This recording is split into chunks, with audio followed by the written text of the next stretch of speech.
Is it even worth harping on the title of Mortal Kombat 1, or that there are now 3 games one is expected to call Mortal Kombat 1? Not that anybody does, in the case of what the wiki stubbornly refers to as MK9. You can't just keep resetting your universe. For one thing, it means we can't get invested in any characters or anything that happens, because God might shake the cosmic Etch-a-Sketch again at any moment. And for another, I feel sorry for all the normal plebs who have to live in Earthrealm. Imagine being just a random bloke who runs a dry cleaner. Would you understand why you've had to apply for a business license 3 times because 10 or 11 martial artists you don't know about keep punching each other too hard or something? Anyway, after Mortal Kombat 11 established within canon that literally anything that happens in the story has all the permanence of a single sheet of damp bog roll after Tex-Mex night, newly deified Liu Kang was left with the job of rebuilding continuity from scratch, and so he proceeded to make one basically the same as the last, with a few token changes for the sake of change. And if this were the Saturday morning cartoon the story campaign persistently resembles, I'd assume it was trying to force parents to fork out for another round of action figures. So Baraka and Reptile are good guys now, Sub-Zero's a bastard, and the tournament between Outworld and Earthrealm is not a blood-soaked death arena, but a sort of jolly school sports day, where entrants pulverize each other's spines in the spirit of good sportsmanship. But trouble is brewing in the form of, it's just Shang bloody Tsung again. This whole franchise really is just going around on a twatting carousel at this point. I won't hold back. The word that summarizes Mortal Kombat 1 in my mind is pathetic. It's pathetic how all they did to create the logo was copy-paste the MK11 logo and remove one of the wands. I've long relished the hilarious badness of NetherRealm fighter story campaigns, but the joke is now wearing single-ply thin, and now a lot of it's just plain regular badness. Characters endlessly relaying their entire backstories to each other on their first meeting, and smug villains giving away all their secret evil plans to absolutely no benefit. The plot holes come so thick and fast, you think they were trying to bait the twat who does those everything wrong with videos. I have gathered the world's greatest martial artists to represent Earthrealm in the tournament. Psych, only one of you can actually enter, but I guess the rest of you can hold his coat. Oh, Raiden, you will represent us, for you are the strongest and most honourable. Psych, none of that matters, because all your opponents are going to cheat. Here's a thing that gives you lightning powers. Bet you feel silly about all those press-ups you did. And the character roster is, well, it's pathetic. Mortal Kombat has long struggled with physically differentiating its cast, right from the days when half of them were palette swaps of each other. I remember joking that if you stripped the cast of MK9 naked and put paper bags on their heads, you couldn't tell most of them apart. Well, guess what? In MK1, you don't even need the bags. About 60% of the cast is generically Asian dark-haired man. A good chunk of the rest are generically Asian dark-haired lady. And it's Kitana I feel sorry for, with her usual role of very dutiful, reasonable Outworld authority figure with cleavage you could ski down, split between her and 4 other chicks. She's left with bugger all to do all plot. Besides that, you've got the inescapable Johnny Cage, who's now living a prolonged impersonation of BoJack Horseman, and a few monsters, including a vampire lady with the voice acting of a freshman drama major reading aloud the specials at the drive-thru. Blimey, I hope whoever they got in to do her doesn't aspire to a film career. But the real joke of the story campaign is that it isn't a reset, really. By the end, it's reverted back to where MK11 was at the end, with all continuity screwed up into a multi-timeline mess like a Gorgon's bad hair day. At the very end, spoiler alert, Contrivance leads every good version of every character from every timeline to battle every evil version on the steps of a giant pyramid that's shown up for no adequately established reason. Kind of amusing in the initial charge as we discover just how hard it is to animate a character running up a flight of stairs with an air of kill-crazy abandon, but which versions of which characters we're still supposed to be giving a shit about and whether or not it matters if any of them die is entirely lost upon me. It's like Mortal Kombat as a franchise has already written itself into a corner twice, so now it's trying to break its speedrun record. If it is, it's about the only thing Mortal Kombat 1 approaches with passion. Everything else has a lackluster feel, even beyond the easy mode logo design. The bespoke pre-fight banter unique to each character combo just keeps getting shittier with each game. Previously, it would use 3 dialogue lines to establish at least some contrived reason for fighting to the death. Now we're down to 2 lines and they're mostly irrelevant pleasantries. How's the Ninja Clan going?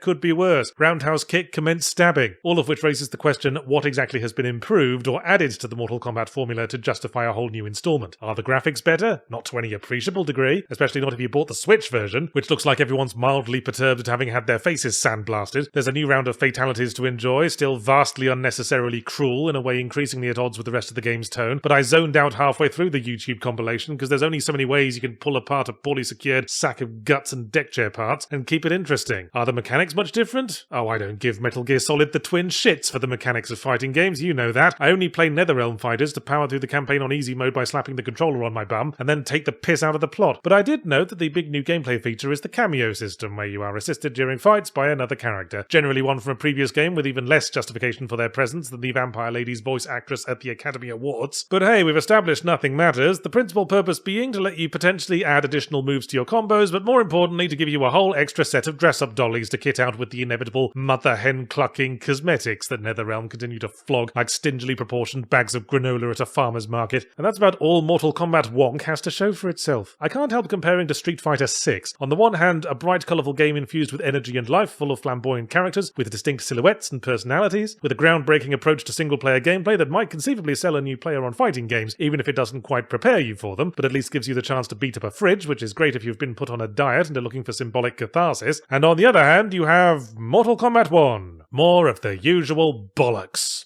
And I'm not talking about the contents of the janitor's wet dry vac after every round.